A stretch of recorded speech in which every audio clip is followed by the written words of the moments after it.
Hey guys, Mike di sini dan kalau kalian itu sering lihat laptop logo Naga, pasti kalian udah mikir itu bakal jadi laptop yang warna merah campur hitam dan mungkin desainnya sangar.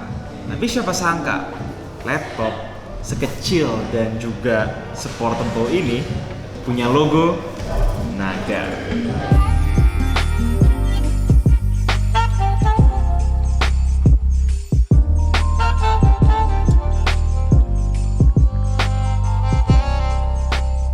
Alright, MSI PS42 yang diluncurkan di Computex 2018 ini adalah percobaan pertama dari pabrikan gaming MSI untuk membuat laptop ultra portable di lineup Prestige.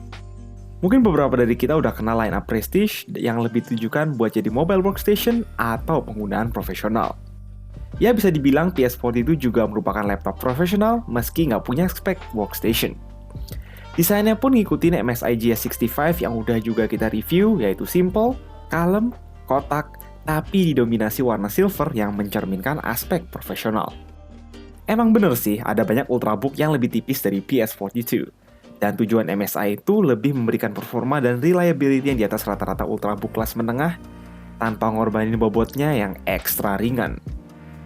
Terkait build quality, rasanya 11-12 sama GS65. Bahannya emang aluminium, tapi mestinya bisa lebih solid.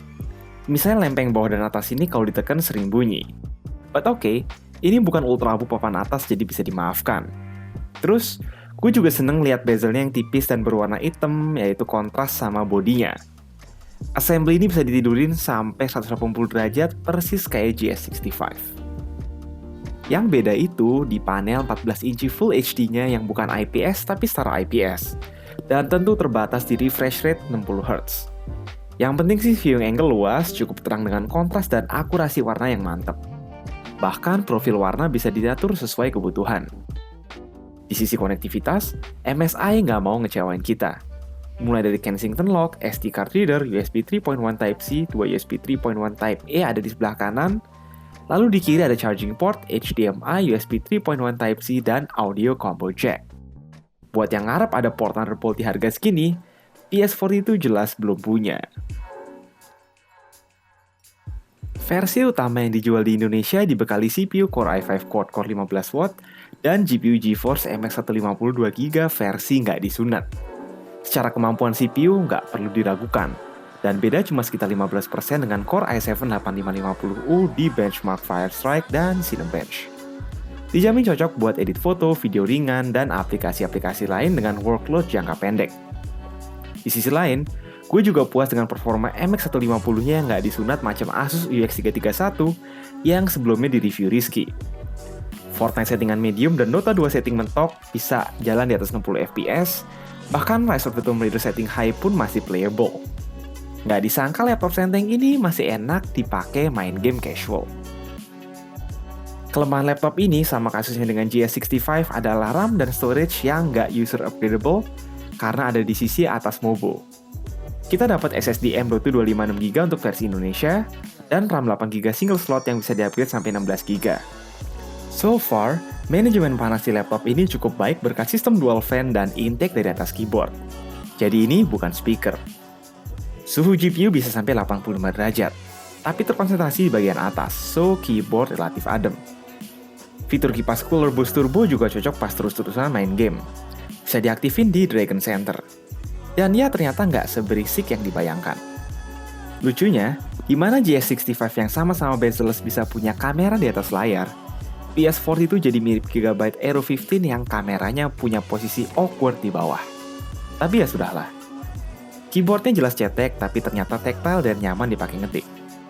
Sebagai laptop profesional pastinya anti-RGB, meski ada backlight putih 4 tingkat. Yang gue suka adalah tombol function di kanan yang dekat sama settingan-settingan backlight, sound, dan brightness. Oh ya, sampai hampir lupa. Di atas touchpad yang kecil dan sederhana ini ada fingerprint sensor. Dan menurut gue itu wajib ada di sebuah ultrabook yang berembel-embel profesional. Menurut klaim MSI, baterai 50Wh di dalam sini bisa kuat 10 jam. Dimana dalam penggunaan ringan dari gue lebih realistis di sekitar 7 jam. Tapi tenang, ini bukan laptop gaming jadi adapternya pun amat portable.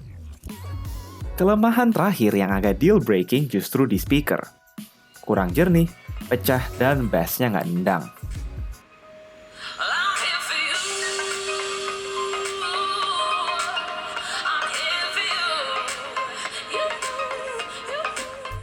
Meskipun ada beberapa hal yang masih bisa diperbaiki, harus diakui PS40 itu adalah permulaan yang mantap oleh MSI yang baru masuk ke segmen Ultrabook. Secara performa dan cooling, contohnya, laptop ini nggak perlu dilakukan. Pilihan aman untuk yang butuh laptop super compact, super ringan, koleksi port lengkap, tapi masih kuat diajak kerja lebih dari sekedar browsing dan Microsoft Office. Terus walaupun menyasar para creative professionals, harganya cukup bersaing, contohnya dengan ZenBook UX 331. Secara penampilan pun buktinya gue suka. Ya pada dasarnya good job buat MSI. Lu udah nggak sekedar jago laptop gaming doang. Semoga MSI bisa terus berinovasi seperti ini. So segitu dulu aja kayaknya pengalaman singkat kita dengan MSI Prestige PS42. Kalau punya pendapat sendiri, jangan malu komen di bawah. Please like dan share jika berkenan. And as always, have a nice day.